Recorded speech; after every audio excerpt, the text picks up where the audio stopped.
서울 양평 고속도로 문제 1조 8천억쯤이 들어가는 왕복 4차선 고속도로입니다. 꽤 규모가 있는 건설공사라고 말할 수 있지요. 하남시에서부터 양평까지 이제 연결이 되는 건데, 하남시 감일동에서 그 양평군에 어디로 가느냐, 위로 가면 양서면, 밑으로 가면 강상면, 이제 이렇게 되는 겁니다. 그런데 지금까지 이제 논란의 핵심은 뭐냐? 원안이 위로 양서면으로 가는 거였는데 그걸 밑으로 강상면으로 가려고 이게 이제 변경이 됐는데, 알고 보니 거기에 김건희 여사 일가가 보유한 토지가 있더라 라는 거였는데요.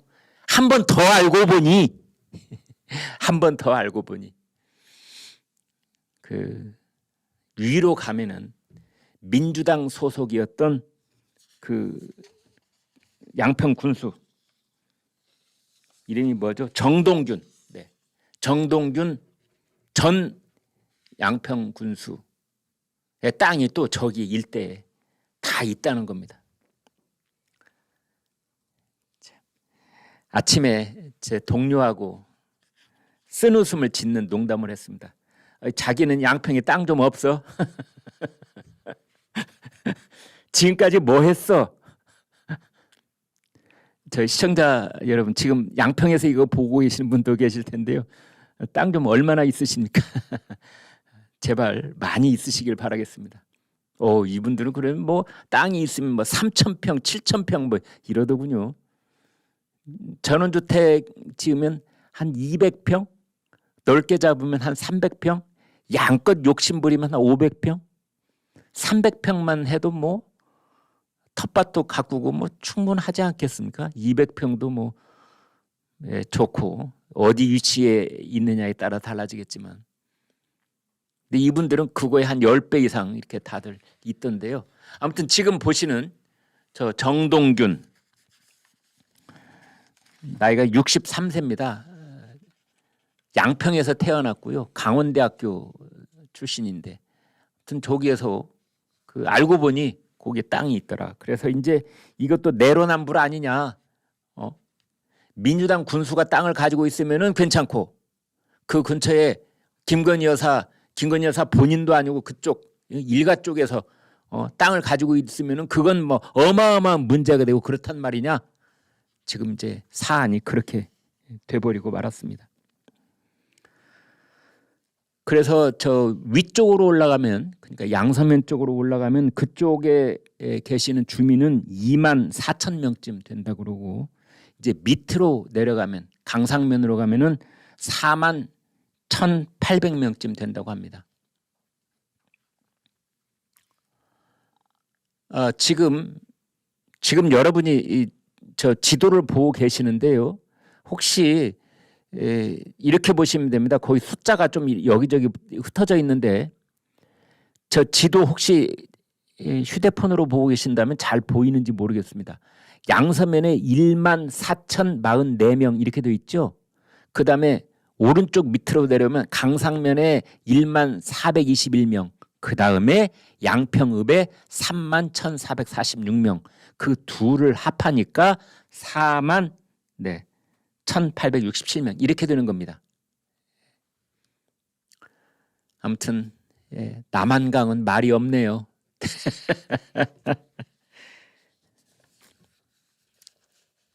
그래서 지금 그 조선일보에 끈질긴 그 현장 추적조사, 전문가 추적조사 보도를 쭉 보면은 전문가들의 일치된 의견이 밑으로 가야 된다. 그러니까 그 강상면 쪽으로 가는 제2안이 정답이다. 그래야 양평읍에 사시는 분들, 또 강상면에 사시는 주민들, 그분들에게 혜택이 가장 크게 돌아가는 것이다 라는 거고, 그 양서면 위로 올라가면 수족면, 여기에는 뭐 전원주택 마을을 가로지른다든지 이런 식의 문제가 생기는 것 아니냐. 그런 현장 르포 기사들이 지금 많이 나오고 있습니다. 주민 투표를 한다고 그래요. 그래서 그 양평군에 이제 전 군민들을 상대로 해서 주민 투표를 해서 어느 쪽을 원하느냐 이제 이걸 또 본다고 합니다. 여기에 이제 11시 경호할쇼가 한마디만 보탠다면 거기만 따질 것이 아니라 하남시 시민들한테도 물어봐야 되는 거 아닙니까? 그리고 이 고속도로는 서울 양평 고속도로는 사실은 서울 시민들도 엄청 많이 이용하게 될 텐데요. 서울 시민들의 의견은 무시해도 괜찮은가요? 이런 생각이 얼핏 들었습니다. 제가 뭐 무슨 선입견이 있는 건 전혀 아닙니다만 물론 양평 구민들의 의견이 가장 우선시 돼야 되는 것 맞다고 생각을 합니다만 그러나 그 도로는 양평 군민들만 이용하는 것이 아니라 하남시, 그다음 서울, 특히 강동 지역, 강남 지역에 있는 분들이 굉장히 많이 이용하는 도로가 될 텐데 그분들 의견은 어느 쪽인가라는 궁금증이 들었습니다. 그래서 지금 그 서울 양평 고속도로 원안 처음에 만들었던 안 알고 보니 그 종점되는 곳에 전 민주당 양평 군수인 정동균 이 사람 그 일가 땅들이 있더라. 3,046평 14개 필지. 그러니까 뭐 14개 필지면 글쎄요 저게 몇 사람 소유로 되어 있는지는 밝혀지지 않았는데 이것도 뭐 알아보면 금방 나올 겁니다.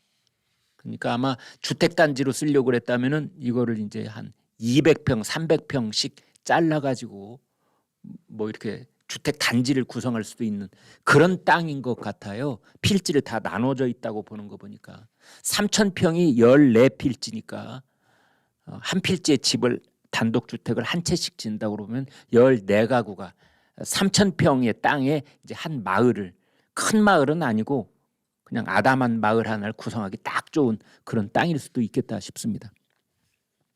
그런데 여기도 또 그냥 지나칠 수 없는 그런 본인의 해명이 있습니다. 정동균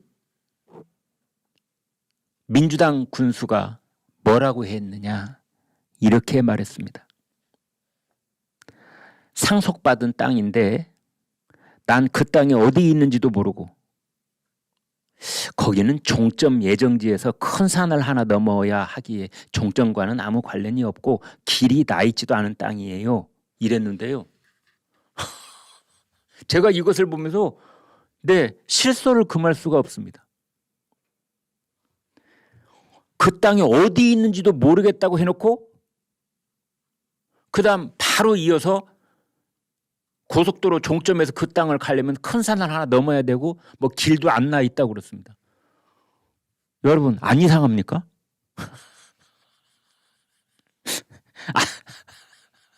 정말 저는 좀 웃기기도 하고요. 상속받았다는 땅이 뭐 어디 있다고 그런 얘기는 들은 적이 있는데 어딘지도 모른다라는 식으로 얘기했어요. 그 땅이 어딘지도 모른다. 그래놓고 바로 설명을 합니다. 산을 하나 넘어야 되고 뭐 길도 없는 땅이고 길도 없는 땅 맹지라고 그러죠. 네. 길이 있는 땅과 길이 없는 땅은 하늘과 땅 차이. 네. 길이 있는 땅이 평당 1,000만 원이면 길 없는 땅은 평당 50만 원. 그 길 없는 땅에 길이 나면은 갑자기 땅값이 이렇게 공중으로 수직으로 솟습니다. 자기가 가진 그 땅은 길이 없다는 겁니다. 길이 없다는 것. 또 이 말만 믿고 그냥 지나치면 조선일보 기자가 아니죠. 현장에 가서 확인을 하는 겁니다. 한번 봤더니 14개 필지 중에 2개 필지를 제외하고는 모두 다 길가에 있었다. 그 길이 안 닿아 있다는 2개의 필지의 땅도 정동균 군수 땅하고 다 연결이 돼 있었다. 이거 뭡니까 이거? 네? 참 그러니까 이 사람이 해명을 할 때 얼마나 얄팍해지는지 자신도 모르는 사이에 14개 필지가 있는데 12개 필지는 땅하고 딱 맞닿아 있어서 땅값이 이렇게 있는데 생각을 맞다 2개 필지는 길이 없었지. 그러면서 이제 기자들 앞에서 얘기할 때는 거기는 말이야 길도 없어 이렇게 얘기를 한 겁니다. 14개 중에 2개만 길이 없다고 얘기를 해보는 겁니다. 몇 발자국 못 나가서 몇 발자국 못 나가서 들통이 날 그런 해명을 이렇게 합니다. 나는 땅이 어딘지도 몰라. 그런데 그 땅 가려면 종점에서 산을 하나 넘어야 되지 아마. 길도 없어. 얼마나 여러 번 가서 그 땅을 확인하고 또 확인했으면 이렇게 속속들이 다 알고 있을까요? 그래놓고 어디 있는지도 모르는 땅이라니. 박대출 국민의힘 정책위 의장이 이렇게 말했네요. 민주당 논리대로라면 원하는 민주당 전 양평군수 일가 특혜가 된다. 헛발질하지 마라. 그 양평 주민들이 민주당 당사를 항의 방문했습니다.